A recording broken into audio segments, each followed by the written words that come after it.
we are going to get into the segment that deals with accident and investigations. What we are going to do is look at the accidents that would have occurred in Guyana in recent years, as well as the investigation of these accidents. And as you're all well aware, we all dread that phone call or message which may inform us of an accident or an occurrence.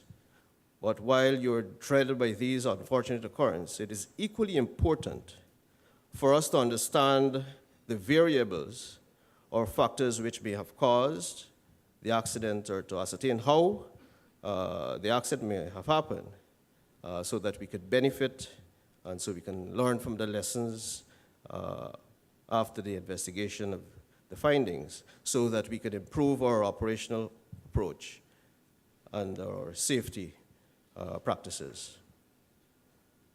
So to make a presentation on accident in Guyana, I'd like to invite someone that is known to most of us, but before I invite her to the podium, I'd just like to mention a few things. She has joined the Guyana Civil Aviation Department in 1973. She spent about almost 44 years in the aviation sector and was appointed as the Air Traffic Control Officer in 1980. She was deemed to be Guyana's first female air traffic controller to have attained that position and has maintained it for quite some time. She's also been honored as a woman in aviation in 2013 and has a rich aviation career, holding several senior positions throughout the years and gaining experience, for instance, in personal licensing, aerodromes, air safety regulations, until her appointment as Director of Aviation Safety Regulations in 2002, which saw her, of course, overseeing the safety of the aviation sector while taking on the lead investigation role of major accidents until her retirement in 2013, and subsequently being seconded to head the Guyana Aircraft Accident Investigation Unit. Ladies and gentlemen, I am delighted to give you Guyana's Aircraft Accident Investigator, Ms. Paula McAdam. Let's put our hands.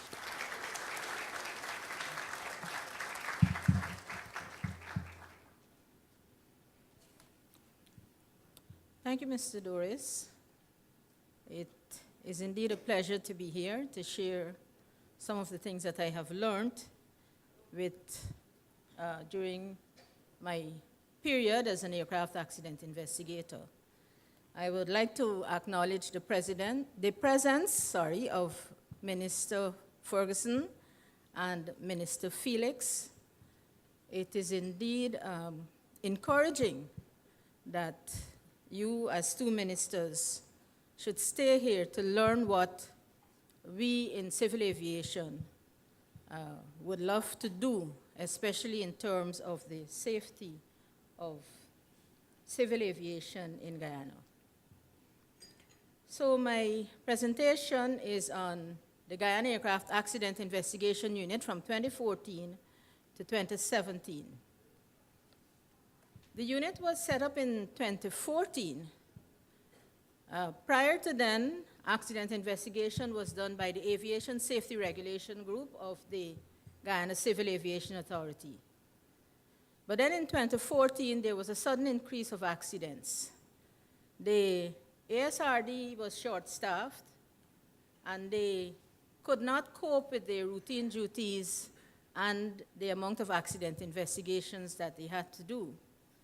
And as a result of that, I was asked to return to service to head the accident investigation unit. In addition, ICAO had also recommended that accident investigation should be independent from civil aviation authorities throughout the world. It should also be noted that the call for separation of the accident investigation unit from the Civil Aviation Authority was also vociferously voiced, called for by the industry. What is an accident? An accident is an unplanned event that results in death, injury, or property damage. It results from the failure of people, equipment, materials, and the environment to react as expected. All accidents have consequences. And this definition is really for the non-aviation people in the room. But the aviation people in the room would know that an aircraft accident revolves around an aircraft in flight. An accident can happen from the time a passenger boards the aircraft with the intention of flight to the time he disembarks and the engines are shut down. So aircraft accident investigation is a little more specific than a general definition of an accident.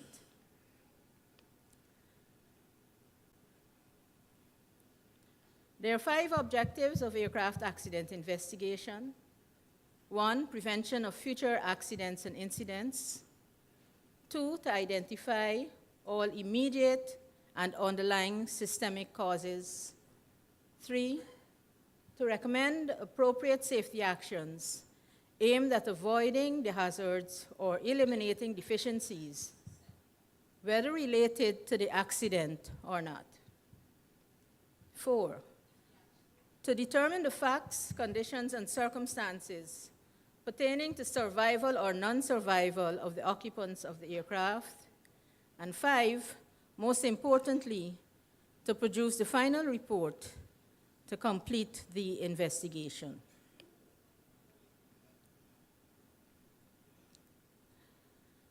So, concluding the investigation.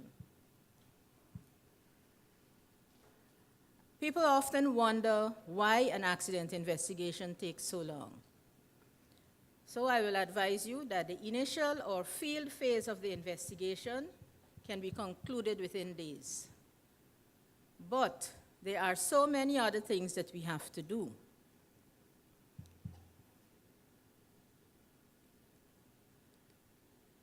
It is often necessary to interview numerous individuals. And some of those individuals will be scanty with the truth. This means that you have to check every fact. You have to check everything that is said to confirm, because when your report comes out, they will be waiting for you to say, but this is incorrect. So it is absolutely necessary to do a lot of background reading, a lot of research. You read a lot of technical documents and manuals to ensure that you get the situation right. In addition to that, you have to consult with other technical experts, including overseas investigation agencies, regulators, and manufacturers. Among these, of course, you would know, there's the NTSB. And the NTSB has its own work to do. They are tremendously busy, but they always willingly help us with whatever requests we make. So, they have their work, and they will do it. And we have to join a line. Sometimes they will give us priority, but this is not always the case. So those are among the reasons why an aircraft accident investigation will take so long. Recently, we had an accident. To get the engines up to the States, it took almost a month. When we got it up to the States, the NTSB accredited rep was sent on training. She got back into office yesterday, and she sent me an email to say she didn't think the engine's examination can be done until December. And this was an accident that happened in July. So this is just to let you know what the process is. So from July to December, almost 6 months, and there is basically nothing I can do. I can write up the reports that I have and so on. But for the final report, I will still have to wait on the report concerning the engines. So the final report will include factual information. It will include an analysis, the probable cause of the accident, and safety recommendations. A tenet of the Accident 13 investigation, which we do, requires that the GAAIU, that is the Accident Investigation Unit, cannot take administrative, regulatory, or criminal action. It is not intended, the investigation is not intended to apportion blame. Notwithstanding this, as the Director General would have mentioned, this does not preclude the accident investigator from stating the facts as they are found to be. And so while the report may give an indication, or people may feel blamed by the report, that is not the intention. The intention is purely to let the facts be out there.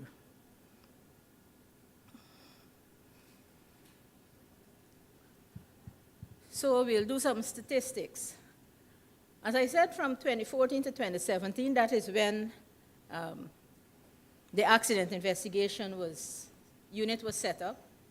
And in that period of time, we had 24 accidents and serious incidents. This is an average of 6 accidents per year. And let's hope that for 2017, there are no more accidents. A breakdown, for 2014, there were 8 accidents, 3 Cessna 206s, 1 Cessna 208, 2 BN-2A Islanders, 1 BN-2A Trilander, 1 Piper Cherokee. Among these was the missing Islander, in which 2 persons are presumed dead, but they're in fact missing. In 2015, we had 2 accidents, 1 Cessna 208 and 1 Cessna 206. 2016, 7 accidents, 1 Cessna 206, 1 Thrush Commander, 3 Cessna 208, 1 BN-2 Islander, and there was the ground collision with the Boeing 707 and 767 at Chedijagan International Airport.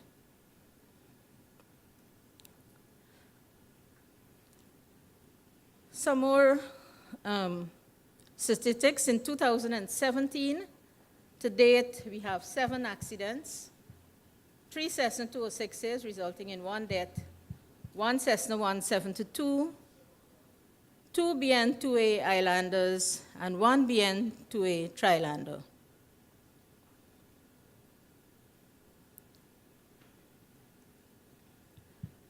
So, of the 24 accidents over the 4 years, 7 actually occurred, we could say, in the takeoff phase.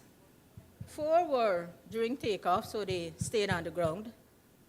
3 were within 4 minutes after takeoff. And then we had the 1 ground collision at Tamari. Sorry, I pressed the wrong button. The statistics continue. 3 of the accidents happened in cruise, 13 were during landings, and of these 13 landings, 12 were considered to be due to unstabilized approaches. Of the 24 accidents, 13 were shuttles. There was 1 ground collision, 1 training flight, 1 repositioning for ag work, and 8 normal passenger or cargo flights.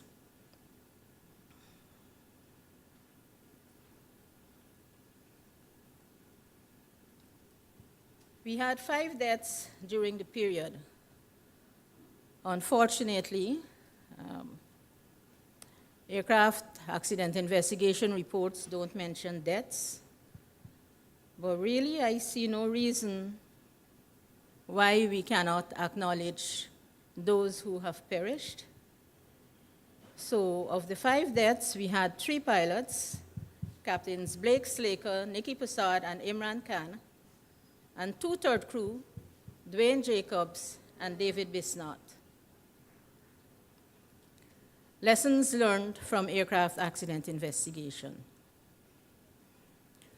There were several lessons that I learned during accident investigation. But to me, the most significant things was the need for enhanced organizational safety culture and for crew resource management to be given more emphasis. So what is a safety culture? Safety culture is inherent in the principles and beliefs of an organization. It reflects the attitude, beliefs, perceptions, and values that employees share in the workplace.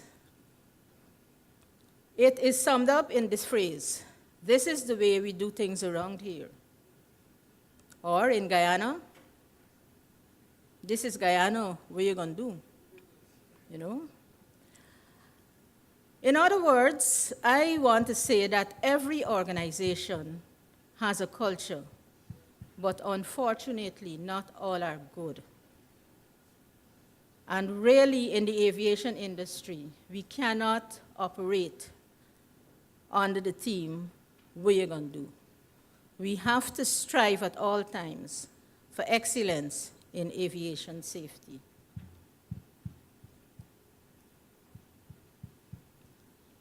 The aircraft operator has a prime responsibility for setting his organization's safety culture. He must promote management commitment to safety. He must develop realistic practices for handling hazards. He must have continuous organizational learning and care and concern for the hazards across the workforce. And again, I say accident investigation reporting does not encourage you to name names, but I will share an experience that I had with Trans-Guyana Airways. The CEO, Mr. Mike Correa, he's here. And in 2016, there were a series of events involving the Cessna caravans. And it took me a while to get the stuff together and produce the reports and so on, and Mike came to me. And he said, you know, among several other things, he said, "I am really getting too old to have to face people's family to tell them that a pilot died." And that struck a blow with me, because I said to myself, this is a man who will ensure at the very highest level in his organization that things go right. And I think if we adopt that attitude, where because we do not want to face a family and say, "I'm sorry, your son has died," that will encourage us, that will make us want to do the right thing.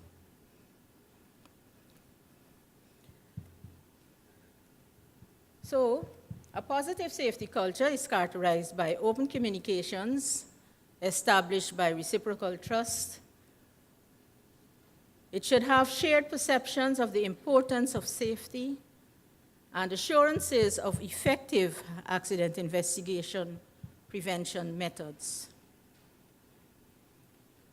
On the other hand, a poor safety culture is reflected in profit before safety. Productivity, this is a company that treats productivity as essential. Safety is viewed as a cost rather than an investment. And so you tell yourself, business has to go on. And it is not good for safety. In a poor culture, we would have blinkered leadership, in which the risks are not recognized, wrong decisions are made at the wrong time and for the wrong reasons. Additionally, there is non-compliance with rules and procedures, poor communications, safety information is not properly transferred between and at all levels. And then, most importantly, we learn lessons, but we ignore them. So this inevitably leads to what in aviation we term a just culture. A just culture requires that persons should not be blamed for honest errors, but they must also understand that they will be held accountable for deliberate, irresponsible, careless, or negligent acts, and these must be dealt with appropriately. According to James Reason, this is paraphrasing him, an atmosphere of trust in which people are encouraged and possibly rewarded for providing safety-related information, but they clearly understand that a line must be drawn between acceptable and unacceptable behavior. This is essentially what a just culture is. If persons are afraid to report, then you will miss many of the things that can be corrected in your organizations.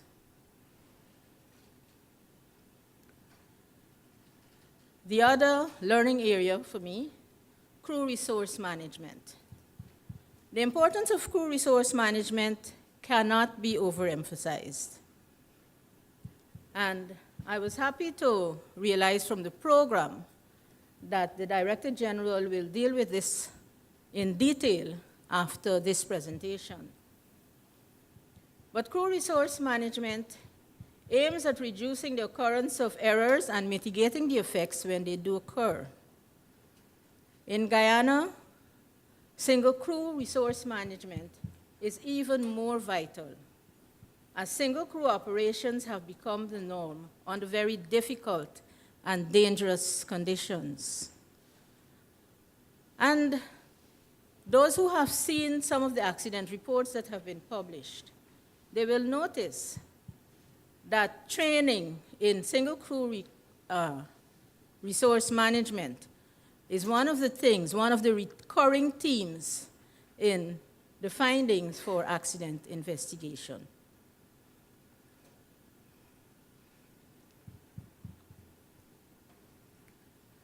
Some harsh truths.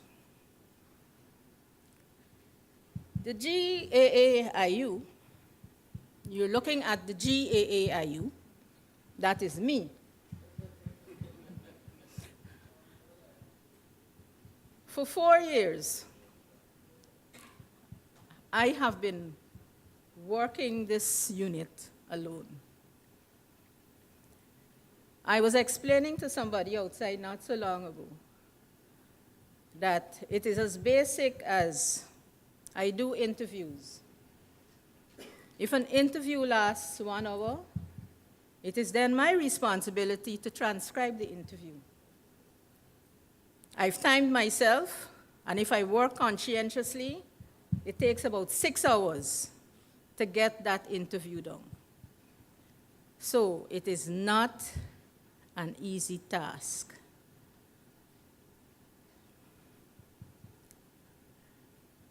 But while let me go back.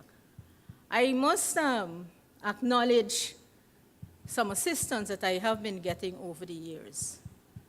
I don't know if all the persons are here, but I will call some names. I see Colonel Hudson. Colonel Hudson, could you stand?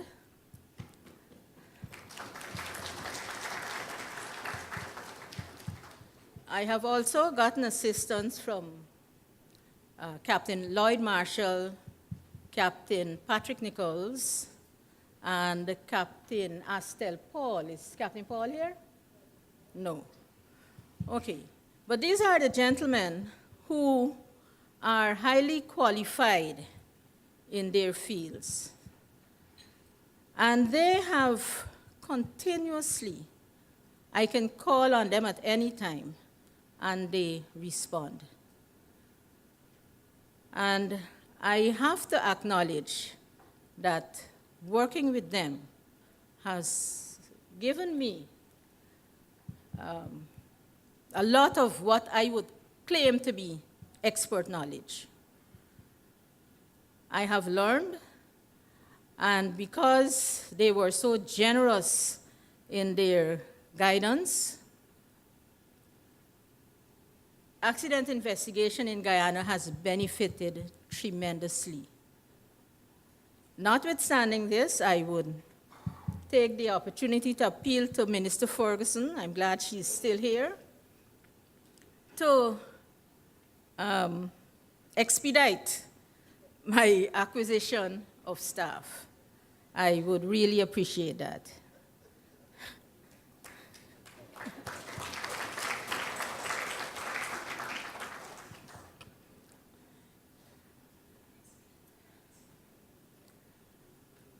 Another harsh truth, GCAA.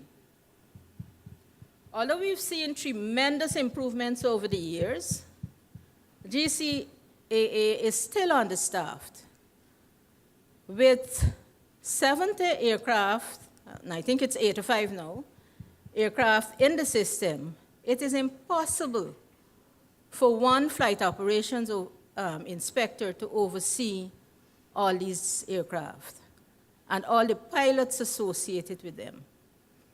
So while the GCAA is striving to pull themselves up and the industry along with it, we still need more staff. I would also like to mention to the GCAA that you can be a little more careful when issuing approvals, especially of manuals. I have experienced during interviews, somebody will come and say to me, but this is what the manual says, and GCA approved the manual. So I said, but is that right? I said, well, I don't think so, but we're working according to the approved manual. So in fact, sometimes we defeat ourselves when we are not careful with how we do our jobs. Aircraft operators, more harsh truths. Your responsibilities as AOC holders. When we introduced the system of issuing air operator certificates to aircraft operators, it was expected, and they all agreed, that they would meet certain minimum requirements. They presented documents, we did inspections, we did checks and flights, and we had manual checks and everything else, and everybody was A-OK. And they got their AOC certificates, and everybody was happy. But after that, many operators failed to live up to the standards that were expected with those AOCs. DG Field pointed out that the responsibility for safety is not that of civil aviation alone. It is very much that of the operators. And if the operators maintain the standards that they achieved when they got their certificates, then we would have been much better off.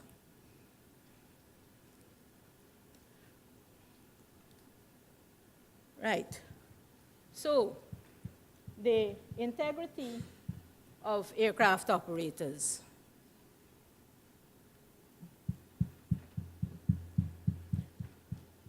Aircraft operators, most of them, have maintained a standard of integrity that is acceptable.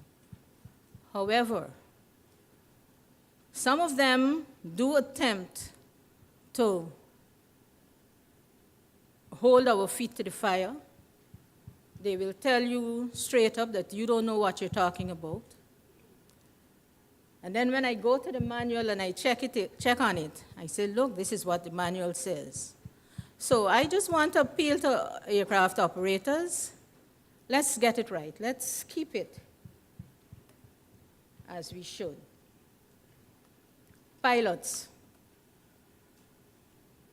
We have some excellent heroes as pilots. That's a funny definition. We hear about excellent pilots. And just quickly, I want to say, I recall a flight ops inspector from Barbados, Captain Lake, saying to me that when he came to do a flight check with a pilot, he was always early because he watched that pilot approach, he watched his car, he wanted to see if it was clean, he watched the shirt to see if it was tucked into the pants, because flying the aircraft alone does not make you an excellent pilot. It's your whole attitude. If you're going to be a safe pilot, it's your attitude to flying that will allow you to be safe. 1288.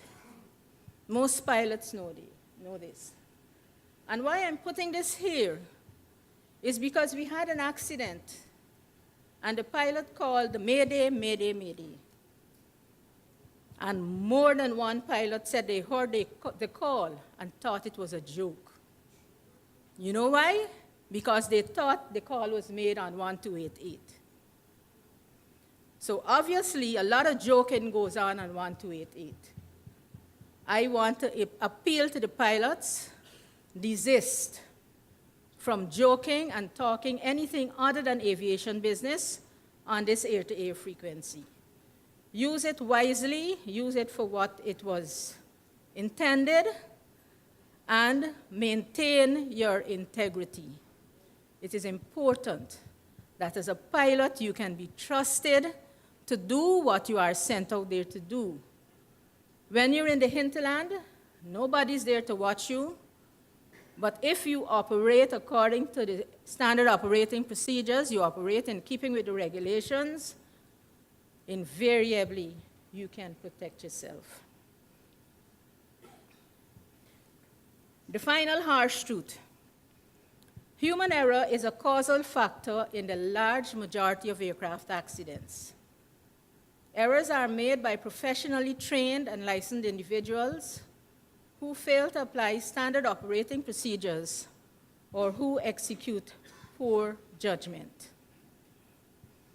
In conclusion, aviation in itself is not inherently dangerous, but it is terribly unforgiving of any carelessness, incapacity, or neglect. Thank you.